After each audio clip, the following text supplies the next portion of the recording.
देखिए, आज जो मैं आपसे बात करने वाला हूं वो टॉपिक मेनली 3 पॉइंट के ऊपर रहेगा। सबसे पहला पॉइंट मैं आपको बता चुका हूं, एक बार फिर से बताऊंगा। इसी के साथ दूसरा पॉइंट पहले बता रहा हूं आपको। यहां पर कभी कभी ऐसे लगने लगता है कि जो मैं ये तैयारी कर रहा हूं, जो मैं ये प्रिपरेशन कर रहा हूं, इस प्रिपरेशन के टाइम में मेरे घर वाले मुझसे पीछे छूट रहे हैं, मेरे यार दोस्त मुझसे पीछे छूट रहे हैं, मेरे रिश्तेदार मुझसे पीछे छूट रहे हैं, सब चीजें धीरे धीरे पीछे छूटती जा रही हैं, ये लोग मेरा साथ भी नहीं दे रहे हैं, ठीक है, कुछ मजा भी नहीं आ रहा है, तो मैं ये संघर्ष कर किस लिए रहा हूं? कभी कभी लगता है ये। मैं आपको एक बात समझाना चाहता हूं, जो आप ये संघर्ष कर रहे हैं ना, ये समय आपका एक दिन साक्षी बनेगा। जो आप ये संकल्प कर रहे हैं ना, एक दिन ये समय आपका, ये संकल्प एक दिन साक्षी बनेगा और आपको वो रिजल्ट मिलेंगे। आपको ये समझ आएगा कि उस समय की मैं ये मेहनत क्यों कर रहा था, ये आगे चलकर आपको समझ आने वाला है। दूसरा पॉइंट मैं आपको ये समझाना चाहता हूं कि जो जिंदगी के जो आपके फैसले होते हैं ना, ये तय करते हैं कि आपके लिए इज्जत, बेइज्जती, आपका आगे आना जाना, आपका हर तरह का लेवल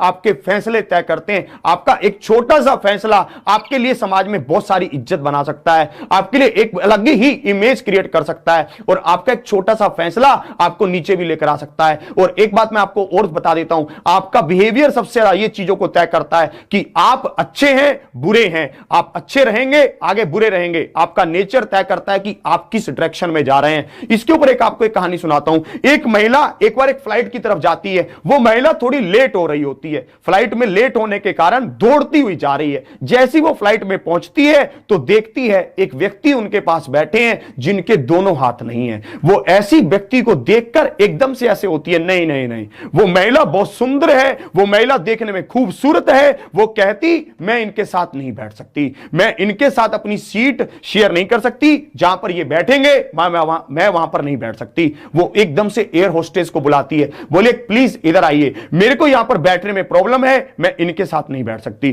तो एयर होस्टेस बोलती है, मैम सभी सीट फुल है, हम आपको ट्रांसफर नहीं कर सकते। किसी भी तरह की कोई सीट खाली होती तो हम आपको वहां बैठा देते और कुछ हल कर देते, ऐसा नहीं हो पाएगा। पर महिला बैठने के लिए तैयार ही नहीं होती है किसी भी तरह से, और वो एकदम से उसको कहती है कि आपको इसका हल करना ही होगा। एयर होस्टेस दौड़ के कप्तान के पास जाती है, बोली मैडम आप 2 मिनट रुकिए, मैं कप्तान साहब से बात करके आती हूं। कप्तान साहब से कुछ बात करके आती है और एकदम से अनाउंसमेंट वाले सेक्शन में जाती है और बोलती है, क्या बोलती है? वो कहती है कि आज तक हमारे फ्लाइट के पूरे जीवन में ऐसा नहीं हुआ कि एक इकोनॉमी क्लास वाली सीट को हम कन्वर्ट कर रहे हैं अपने उस पर बजट पर, किसमें? बिजनेस क्लास में। किसमें? बिजनेस क्लास में कन्वर्ट कर रहे हैं हम। एक इकोनॉमी क्लास वाली सीट को बिजनेस क्लास में कन्वर्ट कर रहे हैं। समझ रहे हो? अंतर होता है। इकोनॉमी क्लास में सस्ता सीट होता है, बिजनेस क्लास में महंगा सीट होता है, उसमें ज्यादा थोड़ा रिलैक्स रहता है आदमी, खाने पीने का सामान ज्यादा देते हैं। तो महिला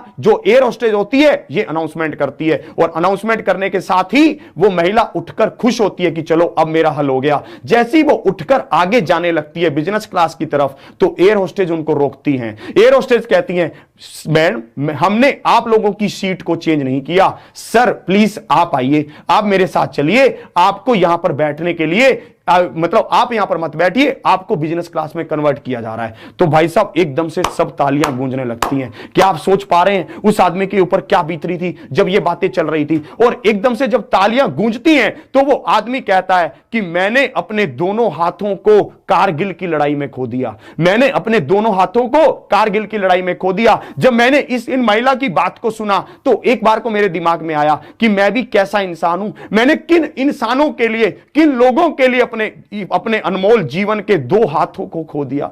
पर जैसे ही इन एयर होस्टेज ने अपना अनाउंसमेंट किया और आप लोगों ने क्लैपिंग की, तो मुझे लगा कि अगर मैं उस लड़ाई में अपना जीवन भी दे देता तो भी आप जैसे लोगों के लिए कम होता। मैं आपको यही समझाना चाहता हूं कि आपके जीवन का संघर्ष, आपके जीवन का जो आज समय चल रहा है, आपको यह लग सकता है कि मैं किन लोगों के लिए यह कर रहा हूं, ये लोग मेरा साथ नहीं दे रहे हैं, पर कोई ना कोई आपके लिए जरूर बैठा है वहां पर, जो आपके लिए उम्मीद लगाकर सोच रहा है कि मेरा बेटा कुछ कर देगा तो मेरा जीवन संवर जाएगा, मेरी बेटी कुछ कर देगी तो मेरा जीवन संवर जाएगा। कोई ना कोई जरूर बैठा देख रहा है। उस कप्तान के फैसले को देखो, अगर वो कप्तान ये सोचता कि उस महिला को बिजनेस क्लास में कन्वर्ट कन्वर्ट कर देते हैं, तो क्या उसकी इज्जत इतनी हो पाती? क्या इतना उसकी महिमा हो पाती? कभी भी नहीं। उसने एकदम से एक स्टीक फैसला लिया कि भाई साहब उस बंदे को अंदर ट्रांसफर करो, इस बंदे को ट्रांसफर करेंगे तो भाई साहब सारी बात बन जाएगी और इस महिला के पास भी एक मैसेज जाएगा जो महिला इतने नखरे कर रही है। तो आपको यह समझाना चाहता हूं कि जिंदगी में आपके फैसले, आपकी चीजें सब चीजों को तय करती हैं। और भाई साहब ये कभी मत सोचना कि मैं इतनी मेहनत कर रहा हूं तो ये मेहनत व्यर्थ जाएगी। ये एक ना एक दिन आपकी साक्षी जरूर बनेगी। बस आज के सेशन को यहीं तक रखूंगा और आपको यह कहना चाहता हूं एग्जामपुर ऑफिशियल ऐप को डाउनलोड करें।